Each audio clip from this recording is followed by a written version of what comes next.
Hello, everyone.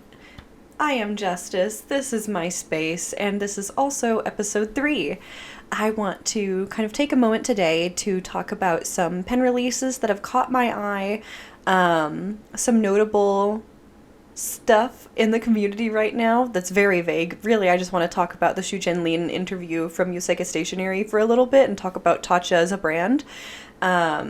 I had to do some deep diving because that brought just so many questions to me, and just give you a giant catch up on my personal life. I have a feeling that this is going to be a long one because so much has happened. To start out, I do want to get into some of my currently inked. I did change it up a bit. So here is my handy dandy favorite pen roll ever.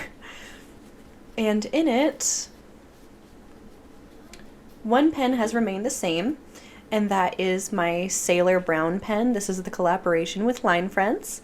I still have this inked up with Irishizuku Yamaguri, which is a brown ink. I'm just really liking the teddy bear theme, so it's kind of staying along with me. Another one, this pen was actually a gift from a really kind lady that I met at the Paper Seahorse in Tampa whenever I was there for the Traveler's Diner event. This is an Esterbrook, and I want to say it's like an Esterbrook in a cobalt color. And this is my very first, and it is currently my only Esterbrook, and it was a gift from her. So I did want to say thank you to her. I'm not going to give any names or anything like that because she's not super online, and I would like to respect that of her. But I do think of her every so often, and I'm very happy about it. And my next pen that I have inked up is my TWSBI Diamond 580. This one I chose. It's not my favorite pen. And I know that those of you that have been here a while are probably just like, wow, you still use that pen? Because it has silver hardware, and I really do not like silver hardware. But this was my first pen that was any type of expensive in my head. Like, obviously, the Pilot Metropolitan, it is an expensive pen comparatively to other things, but this was the pen where I was like, that's a lot of money for a pen. That's a lot of money for a pen. Past Justus does not want to know the crimes that future Justus has committed with pens in terms of money and being expensive, but I can't get rid of it, because this also has the story of whenever I was in university, I had another one of these, and in one of my lectures, I forgot it on my desk, went back immediately, as soon as I left the lecture hall. Sorry, I have a fluff on my nose. Someone already snagged it. It was probably left unattended for all of 3 minutes, and it was snagged, so I was like, oh wow, that was my favorite pen. So I saved up and bought another one. So this is that saved up replacement pen, and it has a 1.1 stub nib. So this is what I kind of go to in terms of a pen that I can use fun inks in that I don't care about ruining super bad. But I currently have the Diamine Olive Swirl from the 2022 Inkvent calendar in it. And that's kind of relevant because the reason why I was interested in going into my 2022 Inkvent is because the 2023 was announced, and it's the purple box. So we've had blue, we have had green. I want to say that there's probably been red at this point too, but now we're going to purple. And I was so hell-bent on, I am not going to get another Inkvent calendar because I just cannot use these inks. The ones that I got last year, there were so many chameleon, there was a lot of shimmer and sheen, and they get stuck in a lot of my medium nibs, let alone my fine and extra fines. And I'm not a super juicy nib girl. I'm getting there. I'm not there yet all the way, but I'm getting there. Which means I have maybe 3 pens in my collection that can use a majority of these inks at all. And one of them isn't even my favorite pen. I just need to get a new pen that I love a lot that's a broad or a stub or something. But a gold nib. A gold nib one, please. Because even though I love my Kaweco Sports, I just haven't shut up about my broad Kaweco Bronze Sport, I don't want to have to think about it whenever I'm using those pens. Those are my, I picked this up, it better write for me pen. That's not my, we're gonna play out with fun inks in that pen. Tell me if you have these thoughts in your mind where you're just this is a special thing, that is a thing that's less special, but you can be rough with it. that is in my head kind of where a lot of things go. Additionally, like these, how I was just talking about these are indestructible, but they need to be efficient and utilitarian for me. Because if these were these little pens and they were that dang heavy and they didn't write every single time I tried to make them write, I would hate them. I'm just gonna say that.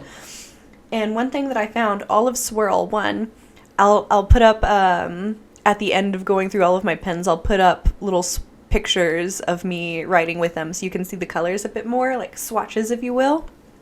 This is a beautiful color. It is a true olive ink, but it has like baby blue shimmer, which is so pretty. Like, it sounds really weird, but it's so pretty. And this is a 1.1 stub nib.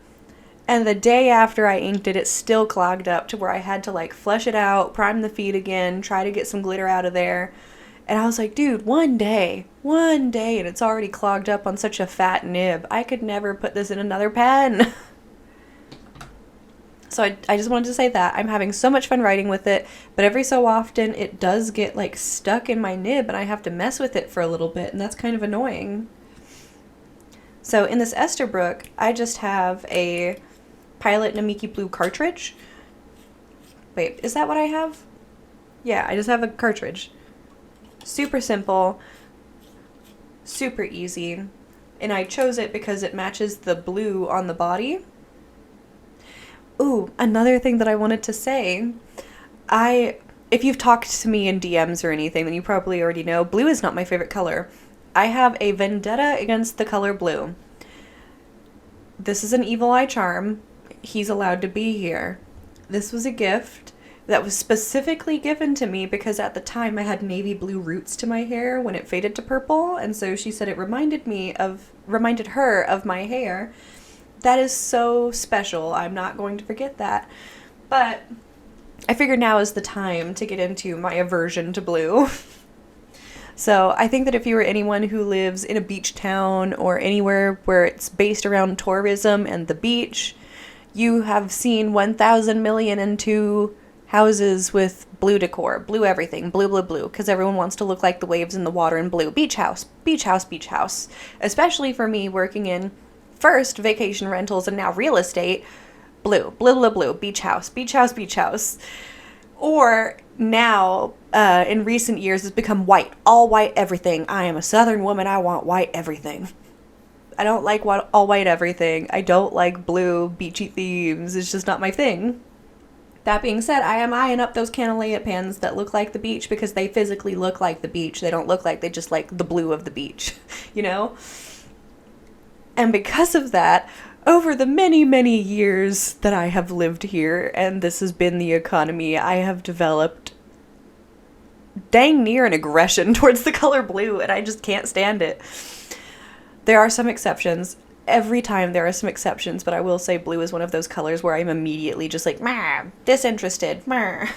So whenever there's like blue pens with silver hardware especially, I'm just like, I'm not worried about losing any money here. So that's my 3 pens. As a reminder to future Justus, go ahead and put the little pictures here. But I have my Twisby Diamond 580, my Esterbrook in the blue color, and my Sailor Brown pen. And for honorable mentions, because I inked it up today while I was working, because I just needed a pen immediately and it was beside me and so were some cartridges and I didn't want to have to go downstairs to go get my pens. I inked up my Justus 95 again, and this also has a Pilot Namiki Blue cartridge because I was lazy. That is my currently inked. I have been loving my new journals. My new journal setup here. I think that this is honestly exactly what I needed for right now. It is just so slick and streamlined and just getting the job done. It's given me a lot of inspiration to start carrying it around again. You don't want to know.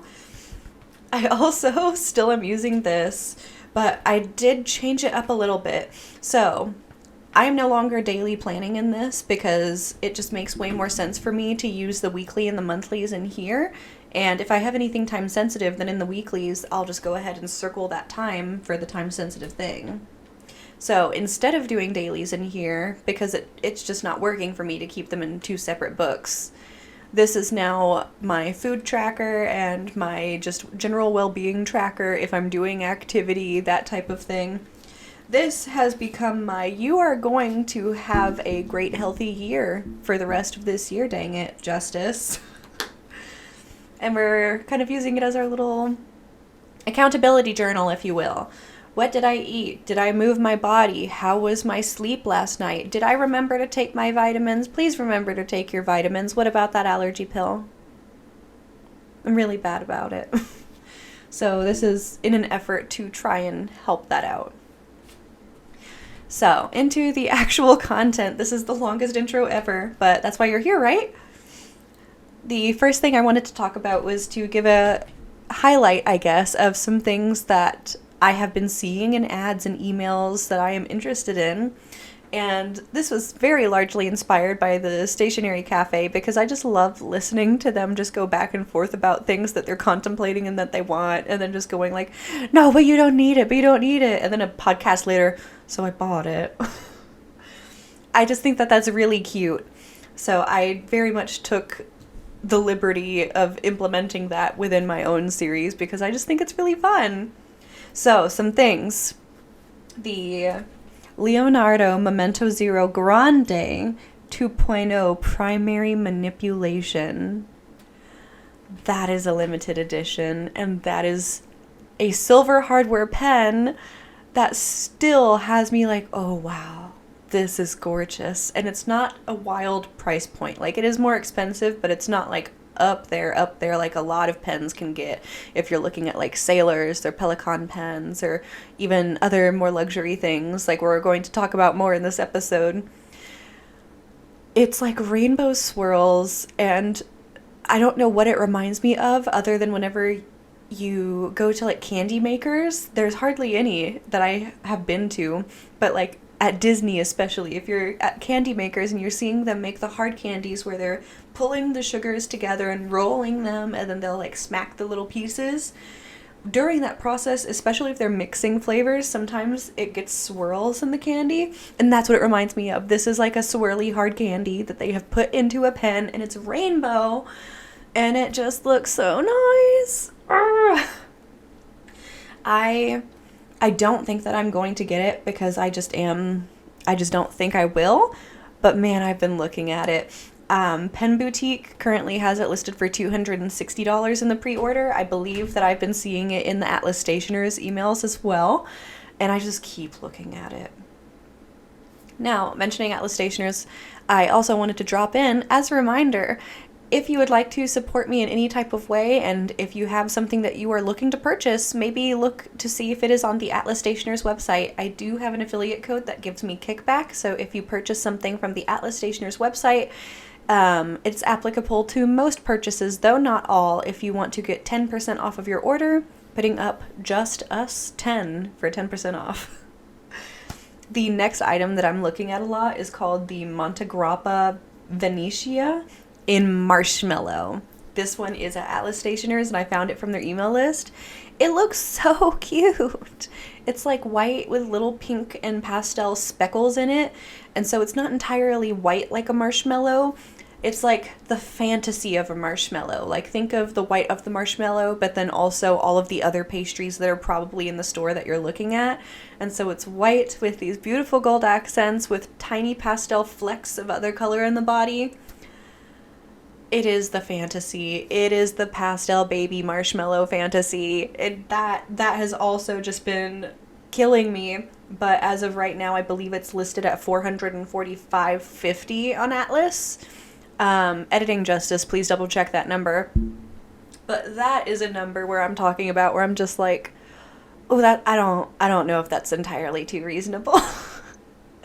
That's kind of like I'm graduating college, or this is my Christmas pen. That's one of those. So I'm probably not going to be getting the marshmallow pen. The jury's out still on the primary manipulation Leonardo, though.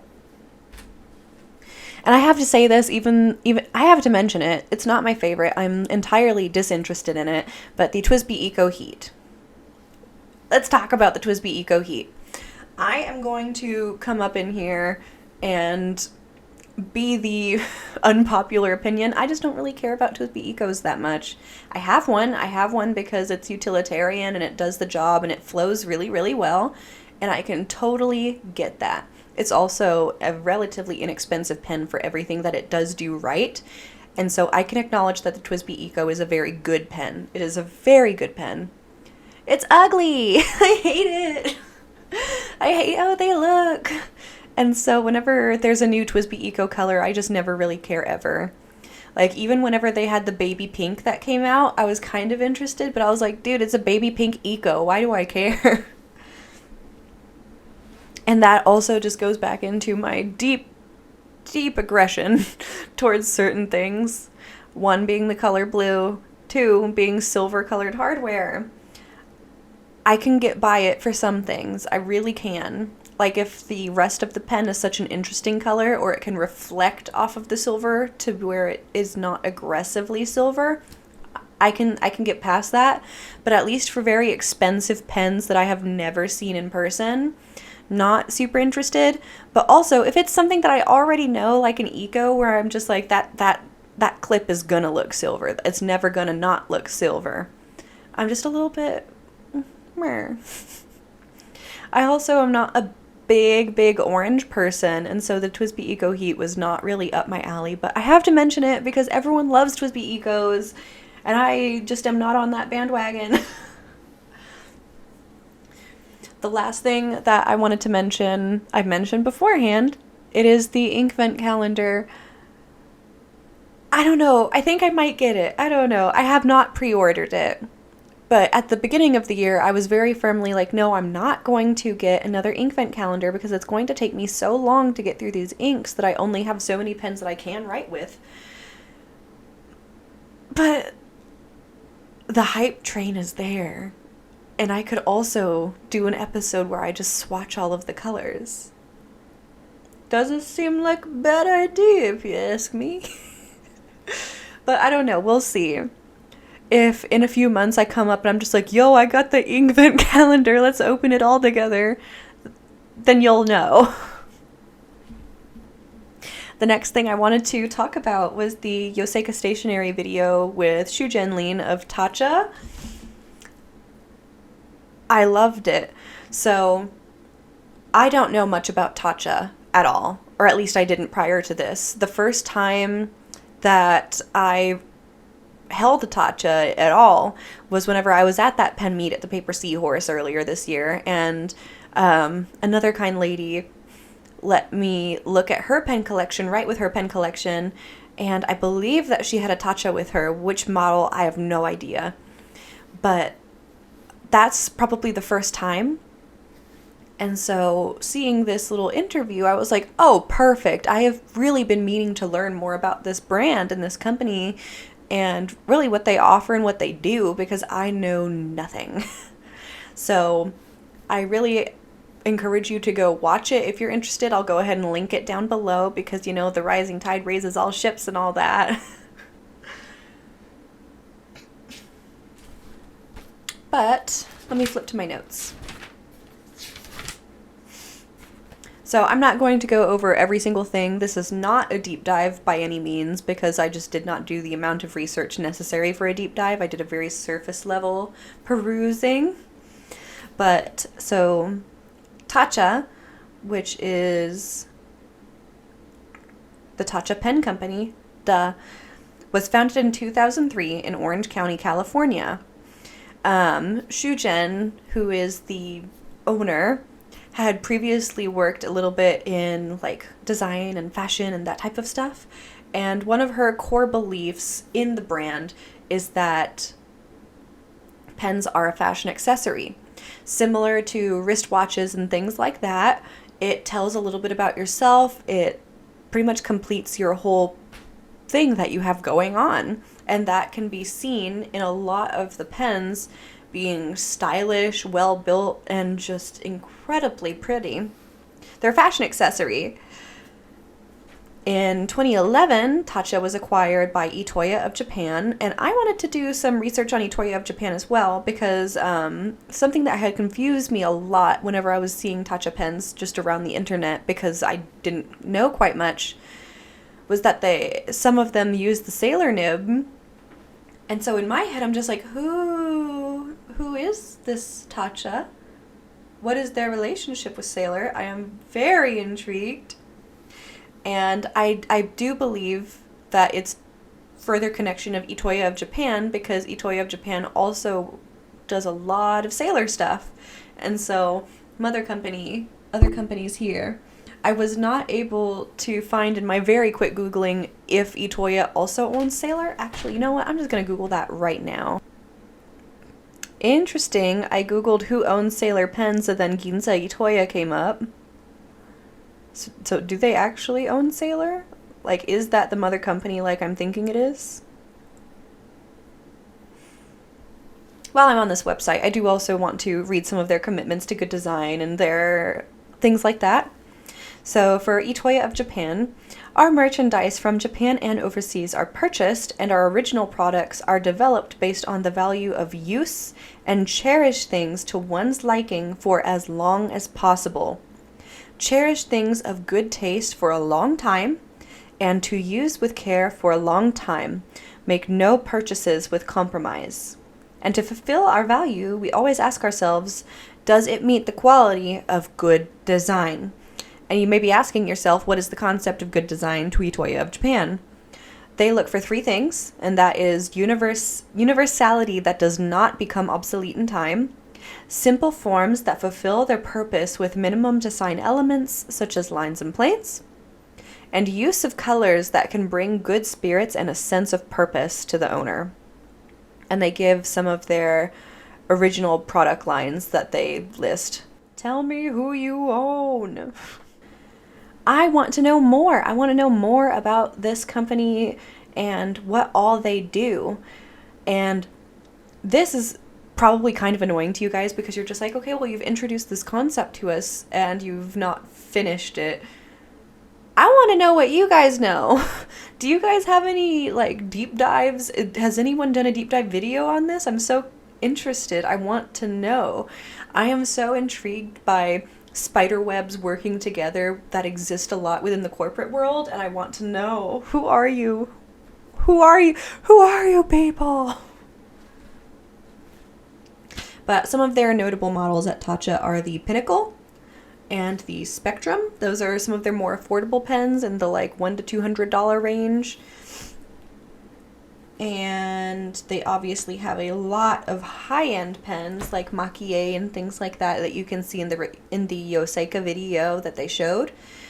Fancy, fancy, lovely, lovely pens. But yeah, that is my small talking about the Taccia video from Yoseika because, like I said, I just have so many more questions than were answered in that video. So many questions. But I loved it, and I loved how fun shu-jin was.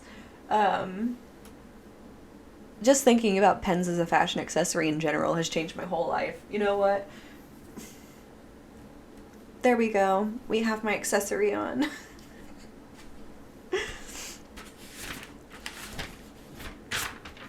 Oh, one thing I did find funny in the Taccia, like, about them thing was they mentioned that they focus on affordable pens. And so I was going through multiple websites like, I don't know that Taccia is necessarily affordable. And it goes from like maybe 2 or 3 types of pens that are in the $100, maybe mid $200 range.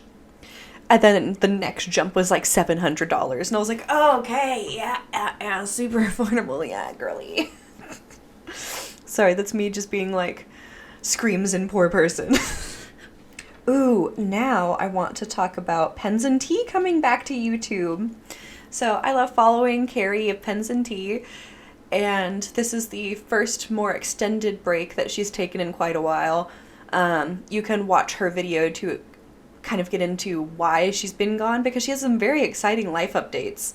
But in the video, she mentions that her biggest fountain pen fear, pausing so that you can watch her video before you come here, or like give yourself some time before I answer that, because that is the whole title of her video. I'm not trying to like take away her views or anything. But her biggest fountain pen fear was that she had a collection of pens inked up. Some gorgeous pens, by the way. I want to say that there was a Visconti in there that I was just eyeballing. But she had these pens inked up, and they sat untouched for a good month, unwritten with. And she was just like, oh no, are they gonna write? Oh. And I was thinking, what is my biggest fountain pen fear? And it is not that. Let me tell you, it is not that I just will not be able to clean out my pen for some reason, because I'm good at cleaning. I know I'm gonna be able to get it out of there. My biggest fountain pen fear is actually due to a deficit in myself, if you will. I am a person who is incredibly forgetful. I have ADHD. I just got poor executive functioning from a ton of other things going on. And so I am absolutely a culprit of grab something, walk out of the room, forget what is doing, puts thing down. Thing is now lost in the ether of wherever I left it to just never be found again. And I am so worried that that's going to happen, because in terms of bad things happening to me with my pens, I've like dropped one here or there and did some damage, but by far the most anxiety I give myself is from, oh my god, did I leave my pen roll somewhere? Because it's happened. It's happened so many times. And by pen roll, I mean like this guy, or my this guy. My little home for it to live in. Where I'm just like, I cannot find this entire case of where my pens are supposed to be, and I have like 7 in there. Where is it? And so there's been many times where I've just been sick over, did I leave this at the office? Did someone take it if I left it at the office? What about last place I saw it was at the office, but I did go to the grocery store after. Did it fall out of my purse somehow? So many things like that. Or like the story at the very beginning of this episode where I left my TWSBI Diamond 580 in my college lecture hall and someone took it. I am very bad about losing things. Luckily, that TWSBI Diamond 580 is the only pen that I've ever truly lost, other than a Pilot Vanishing Point matte black. But that one was not all the way lost. I had lost it for probably a year. And then in the spring, whenever I was spring cleaning at some point, I was taking the cushions off of the couch and found my vanishing point was stuck in the couch cushions, and it had gotten all scratched up from all of the like sand and moving around and just friction of being in a couch for a year. And I was just like, oh, well, I found it. I found it. It's not in the best condition, but I technically found it, and I sold it. Sold it for $200, I think, too. So I was like, okay, scuffed up vanishing point. That's fine. But I am deeply afraid of, like, going on some type of outing and losing my pens. Whenever I was on the honeymoon even, I had to, like, constantly check to see if my pens were there, or, like, just check that they were on my shirt, because I am genuinely someone that likes to wear a pin on my shirt. This was kind of a joke talking about being a fashion accessory. But I'm someone that clips pens to my shirt all the time, just because if it is here, I will be less likely to put it down and just leave it. So I have to like constantly check my shirt, like, is it still there? I do not put every single pen on my shirt. For example, I do not like to put these things on my shirt, because these clips, while they're fairly sturdy, I just don't trust them, because super easy, boom, no clip anymore. Or boom, reverse clip.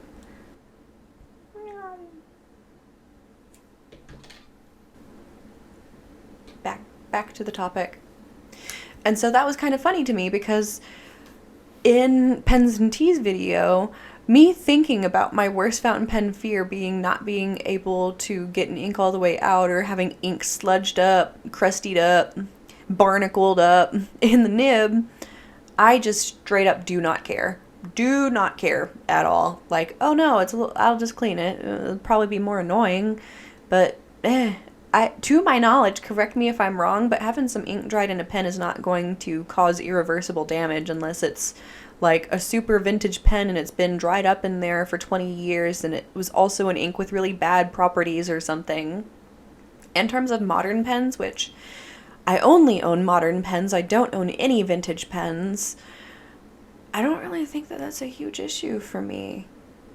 And I also wash my pens fairly regularly. Like, they don't really go more than a month without being cleaned unless I am just routinely refilling that pen with the same ink over and over, which doesn't happen a lot. It's not a worry at all. The potential of me losing a pen, so sick. I get so sick. I get like the palpitations in my heart. I'm just like, I just wasted so much money.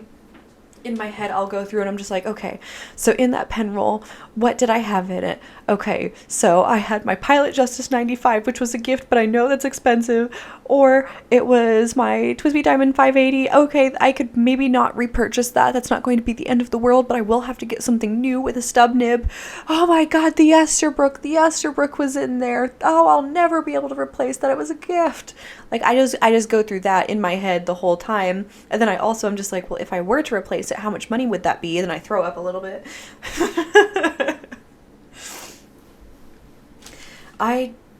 I want to know, what is your biggest pen fear? I know someone out there has to have the biggest pen fear of, I'm afraid I'm going to drop it. There has got to be someone where that is their biggest pen fear. Or, I don't know, I feel like I've also had nightmares where it's like I obtain my dream pen and then it just never arrives in the mail. Like, I've had some stress dreams about just that happening. I can't remember if I mentioned it in my last video, but some months ago, it's been many months now at this point, I think, I placed an order for a Pilot Custom 743. I think that's what it was. And I also wanted to get it with a ebonite feed. I got a red ebonite feed and a falcon nib. I have paid for that pen. I did like the stupid thing that you're not supposed to do, where you make the purchase, then pay it off in 4 increments, because you're just like, oh, that's such a big cost. I'd much rather spread it out over some months. All of that's been paid. I'm waiting on it. And so there's like a tiny fear in the back of my head. I'm just like, what if I got scammed? I know I've not, because it's a very reputable, I don't know if they call themselves a Nibmeister, but of a well-known person within the community that does nib tuning and adjustments and things like that. I purchased from them. And I'm waiting, and I know I'm going to get it, and they have been in contact and emailing with me, so I know that they're here and they're not being weird. It's literally just, what's it called? Whenever something, backstock, yes. The nib is in backstock, and they're waiting to receive from Pilot. But every so often, there's a little fear where, in the back of my head, annoying Justus says, what if you got scammed and you're never going to get that pen and it's been so many months so you won't be able to make a credit card claim? Like, I know that that's not the case, but it's in there. I will give you an update once I receive it eventually. It's going to be a very cool pen, I think. It's very boring looking, but it's going to be one of the best writers I have, I think. Now we're getting into my show and tell. So if you're only here for the stationery part, you have had a lovely few minutes talking stationery with me. Wait, JK. I need to talk about another thing. So Prime Day was this week. I did not order anything from Prime Day. My mother did, and I'll get into that. But because of Prime Day and because of everything and all of the adverts, I did get a little bit suckered into wanting to buy things, and I've really been wanting to get into stamps recently. I only have one stamp like design, plus I have like my 2 little packs of icon stamps that I've showed on here before. But this is my only like stamp that I have, and he's like a little devil. He's a little cheeky little devil. I love him so much. I think of him like a gargoyle for my journal where he just keeps it protected. But I have been seeing so many cute little stamps, and I just really did not have any willpower remaining in me and placed a small order. And they're not here yet, but I'll show them off when they get here. So I got the CTFJ X Maruko Art Happy Cafe Time Flower Rubbit stamp because I thought it was so cute. I got some Kita stickers in the sweets pre-cut design, and so there's like little strawberry sandwiches and things like that, and right now I'm obsessed with strawberries, and so I could not pass that up. Strawberries. I am here for strawberries. I also got a couple Kiki's Delivery Service stamps, and I also got a You Got Mail stamp. So it's not like a giant haul or anything, but I did spend a little bit of money on some stamps, and I'm gonna show you whenever they come in. So I did commit a war crime. I did. By spending money when I don't really have money. But you know, what can you do? We're all human. But back onto my mom talking about Amazon Prime. She is so cute. She was sending me screenshots of this waffle maker where it's like a stuffed waffle maker. And she's like, you could stuff anything you want in it.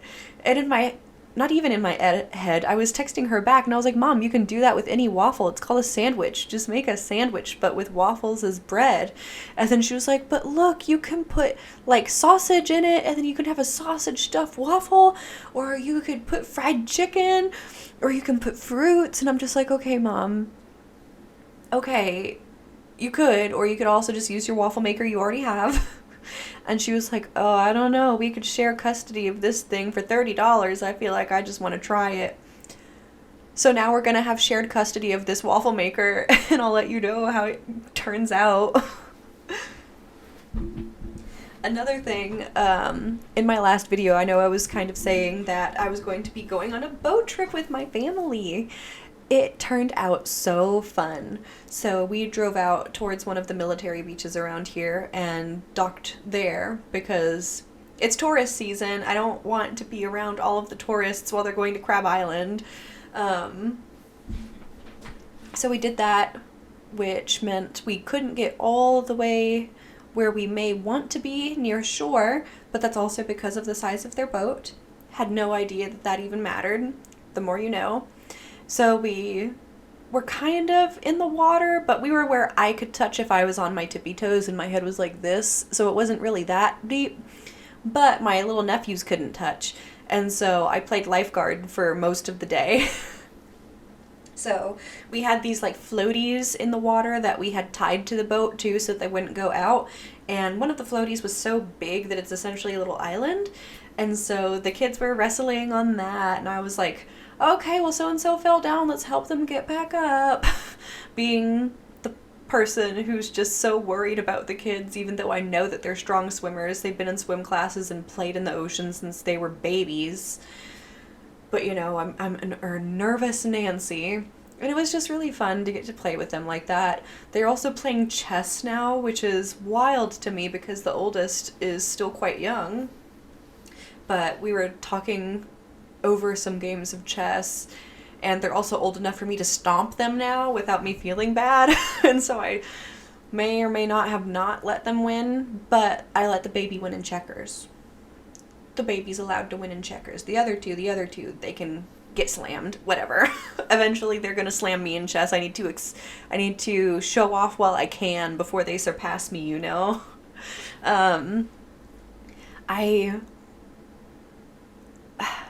You know how sometimes you talk and it just brings back memories? I was talking about chess and it just brought me back to high school again. And that's one of those things that's really wild, living in the town that you kind of grew up in. I went to high school here too. I have been in generally the same tri-town area since I was in the first grade. And so I went back to where I went to high school recently. It was on a college campus. It's this whole charter school thing. And I was there. So much has changed. So there used to be a club room for the writing club. I was in writing club. I was also in chess club, which is why this whole thing got connected, because I was like, ooh, chess club was fun. I remember being third seat in chess club. Oh, writing club. All of the campus has changed. So I stopped by the fishbowl, which is what used to be the writing club room, and now apparently it's an entire esports team room, and they have tons of PCs set up in there for esports. And I was jealous. I was pissed. I was just like, so you're telling me I was here on academic team, on yearbook, in writing club, in chess club. I was also president of the Spectrum Club, which was like the gay straight alliance of our school. When I could have had esports, you could have just given me esports this whole time. I was just mad. I was like, I would have been so good if I had access to like a gaming computer when I was in high school. I am so happy for these little high schoolers right now, but I feel cheated. Entire tangent I didn't mean to go on. 4th of July boat trip was fun. We also painted Danny's office. So Danny's office was painted the same color as the rest of our whole house whenever we bought it. It was like regular real estate, beigey gray, you know, the color they put in everything that's not white. Well, this is the first room that he has ever got to paint and just make his own in his entire life. And so it was a very interesting weekend because I was in a bad mood and I couldn't help it. But at the end of it, it was really nice and rewarding because he has this room now that has like seafoam green, sage green walls, but he also has like a darker blue accent wall. I know, blue. And we've hung up his anime posters, and what you see behind me right here is his cloud ceiling. We haven't hung it back up just yet because we were waiting for the paint to dry, then the weekend ended. We were probably going to hang it up this weekend, but we built this little cloud ceiling full of LED lights as well for his office. And we've also changed out his light bulbs to where his light bulbs can be rainbow LED. And he's got plants everywhere and crystals everywhere, and he is just so happy with it. And I don't think that I can go back in my head to the time where it was the first time I was ever able to do something that I wanted with my room to my entire creative liberty, just because that's been something that my mom has allowed for me and that I just have done in my personal life. Like, look, this is so aggressive. I have clown noses, a little unicorn, and Junji Ito books right here. Like, it's wild. This is the first time that he's done that, and it was just really nice and heartwarming for me to kind of get to be there while he gets to have that experience, because truly having your space to be what you want is so beyond special, and I'm so glad that he gets to have that. Ooh, another thing that I've done, I'm baking again. So I have not baked bread in a very, very, very long time. And one of my neighbors bestowed upon me her sourdough starter, and I was so grateful for it, because ever since COVID, everyone baking sourdough and things like that, I was really jealous and I wanted to do it, but at the time I was working at a bakery, and so I was like, I am really not about to wake up at 4 a.m., go to the bakery, come home and bake more. That's just not going to happen. I refuse. I would much rather just buy the crap I bake at work and then take it home. Like, I'm not about to do all this. But now that I don't work at a bakery, I really am craving having that as a creative release. Like, I want to put time and effort into something and to see it get better. And I'm not good at video games, so it is not happening in Overwatch, so I'm going to have to make it happen with my bread. But I'll put some pictures in. I have been baking some sourdough, and my loaves are starting to look like loaves again. I need to get the muscle memory back in terms of like folding my bread and making it rise the best. But it's been so rewarding, and my bread tastes so good. Like, nothing is quite as happy as, for one, any type of toast with butter and jam that's warm. But if it's toast that you made with special butter and special jam, then it's extra good, you know? And so I've been making lots of like toast and sandwiches, and just a piece of toast with an egg on top with an avocado or something, because it's my bread. I made it. I did this. Part of me is thinking about importing some flour over from Europe, though, because I've been reading that the gluten is quite different in bread in Europe. So I kind of want to try importing some flour and seeing how differently it looks. And also how differently it makes my body feel. Oh my gosh. And here we get into the roller coaster of stupid stuff. So over the past 2 weeks, Whitaker, my baby boy cat, he scared the tar out of me, and I had to take him to the vet because I was like, is he dying? Essentially what happened is Whitaker is a little piggy. He is the piggiest little boy. He cannot be trusted to free feed. He will bully the other cats out of food. He wants to be tubby. He wants to be in constant pre-hibernation. He broke into the kibble container, and whenever I woke up, because he did this in the middle of the night, and I'm kicking myself because I woke up and there was a crash, but I was like, a cat probably knocked something over. I'm not going to deal with it until the morning. I'm so tired. I woke up. My cat's passed out in the middle of the floor in a food coma, and I just see the kibble container and all of the mountain of kibble on the ground and so much kibble missing. And so I was like, oh, it is so obvious what happened here. And so I start messing with it. I'm just like, you okay? You okay, little fatty? And he's just like, just so weak and pathetic. And so I give him some time because I'm just like, okay, well, maybe he's just too full. He hurt himself a little bit. 3 days went by, and he was just like so lethargic, barely moving. What really alarmed me is he usually sleeps in bed with me at night. He was not. I would go to bed in the evening. I would go to bed in the evening, and he would be sitting at the base of the stairs, for example. And I'd be like, okay, well, bye, buddy. I'll see you whenever you come to bed. See you soon. And I would wake up, and he would still be there. Like, he hadn't even moved to go to the bathroom and come back or anything. He was just still in that spot hours and hours later. And so I was like, ooh, that's not like him. So I took him to the vet, and you know what they told me? You need to give your cat laxatives. All of this, I got a $200 vet bill, and they were just like, oh yeah, he's got a big old duty in him. He needs to have some pumpkin and some laxatives. A pumpkin and some laxatives later, he lost a pound. And he's fine now. But I was just like, are you serious? Because part of me was like, what if he ate so much that he like actually ruptured his little tummy and he is like dying? Not what happened. He was just a glutton and was in a food coma for a while. And part of us thinks he also may have a slight allergy to his food, or maybe he ate so much food that he had way too many nutrients and that was impacting him differently. That is entirely conjecture and guessing. But I was just like, man, he is not moving. And then also Mr. Diesel Dog.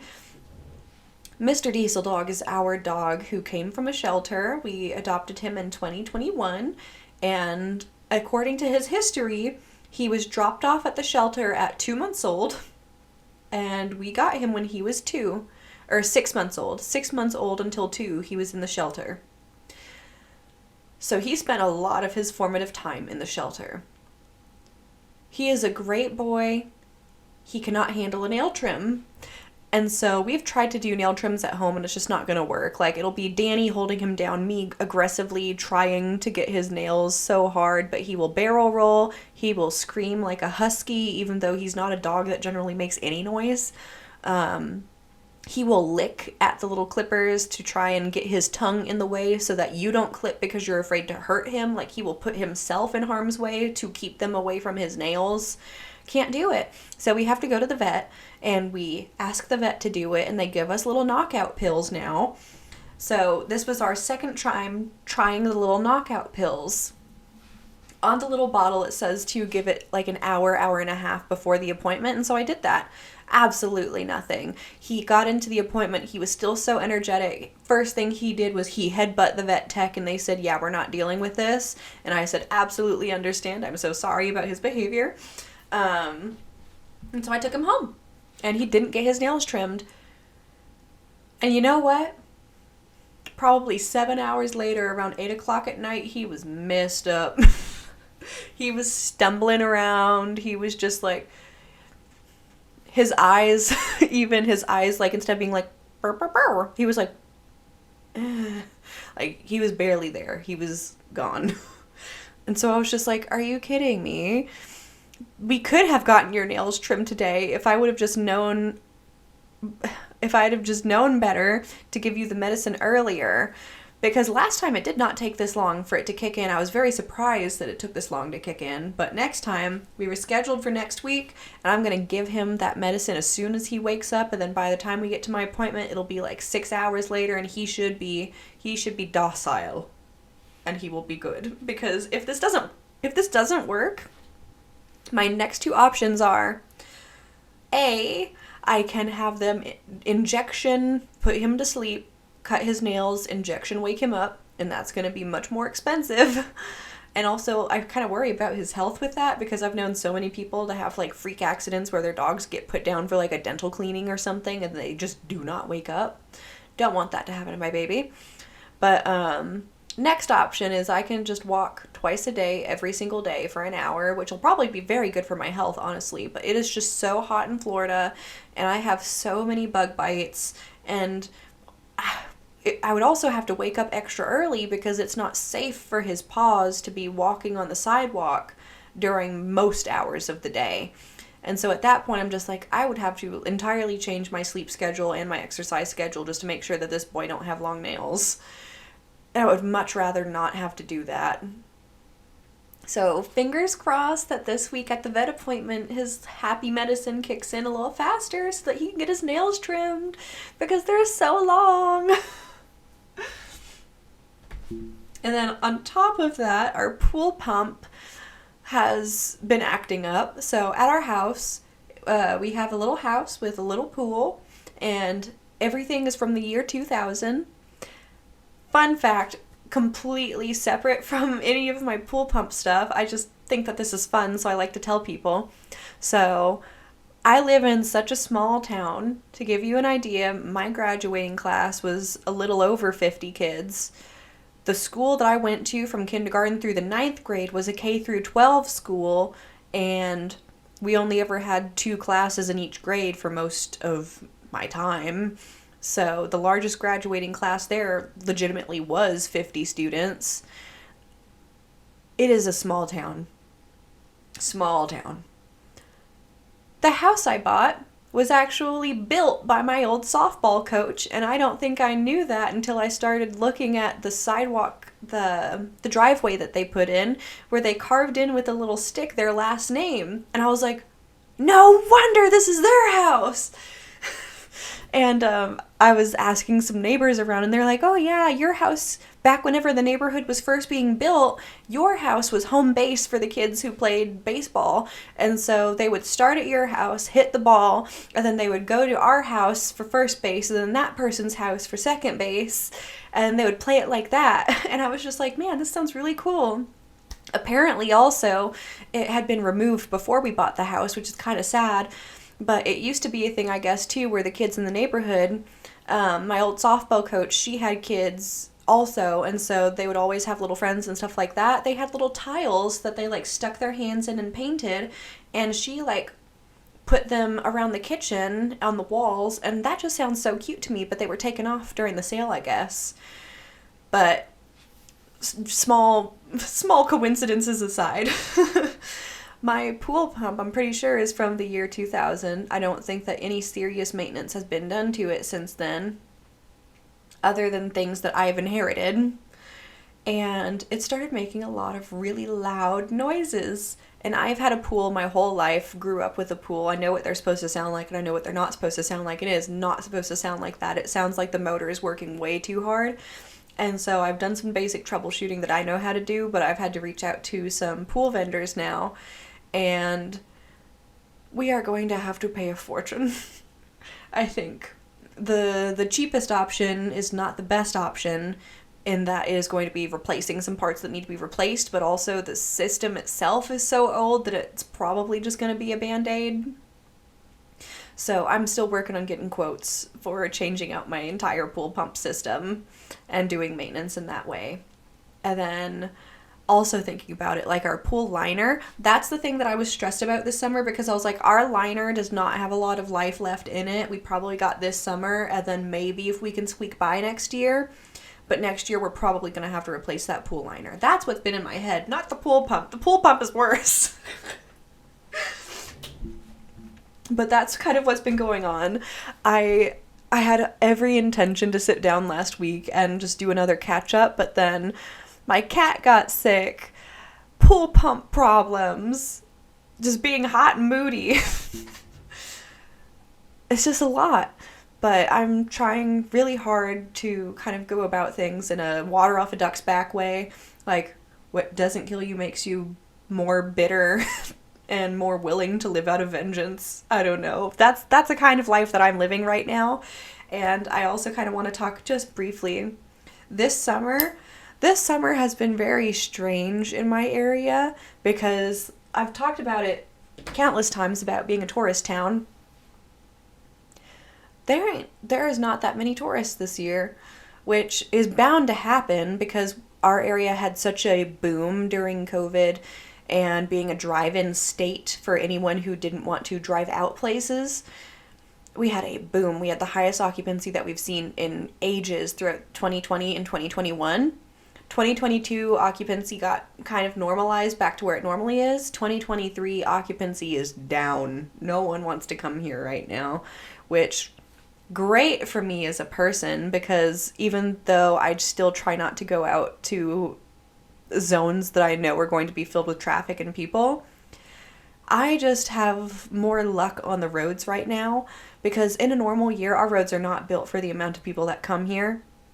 Our cell towers are also not built for the amount of people that come here. A whole other problem that comes around, I promise I'll get to my point, is we have like 2 cell towers in the whole area that is definitely not built for the hundreds and hundreds of thousands of people that come here during the summertime. And so something you always hear from people is like, I can't have any cell service around here. The cell service in this town sucks. Cell service here doesn't suck. There's just too many people. These were not made for this many people to use, and for some reason, I don't know if it's a county thing, a city thing, a state thing, but they just have not been upgraded. But phone's been working. I've been able to drive around a little bit. That's kind of nice. I'm hearing just a lot less crap about property damage in our area, which is great. But it is very weird, because a lot of my friends and a lot of my family still relies on tourism for their entire livelihoods, which that's a thing for Florida as a whole right now with everything that Ron DeSantis is doing. And it's strange, because it's like bittersweet, because I'm very happy to have fewer people here, but also at the same time, the cost of living in Florida, like the inflation is 8% in Florida from last year, which is wild, but it's because during the pandemic, so many people from more affluent areas moved into Florida, and now people who've been living in Florida and dealing with the alligators and the skeeters, we gotta pay so much more money. Speaking of mosquitoes, if you're another Florida resident, I got an email from the state saying that malaria is now a risk because it's being brought in by mosquitoes. Please vaccinate. Please. This should just not be a thing anymore. Why are we having to worry about this in 2023? But Florida's super hot and the mosquitoes have malaria again. Awesome. I especially don't want to be out walking my dog right now. Anyways, as much as I just love talking about nothing, I think I've kept you guys here long enough. So thank you so much for sitting with me. I hope that you've had a lovely day. And again, I am Justus. This has been my space, and I hope you have a good one. Bye-bye.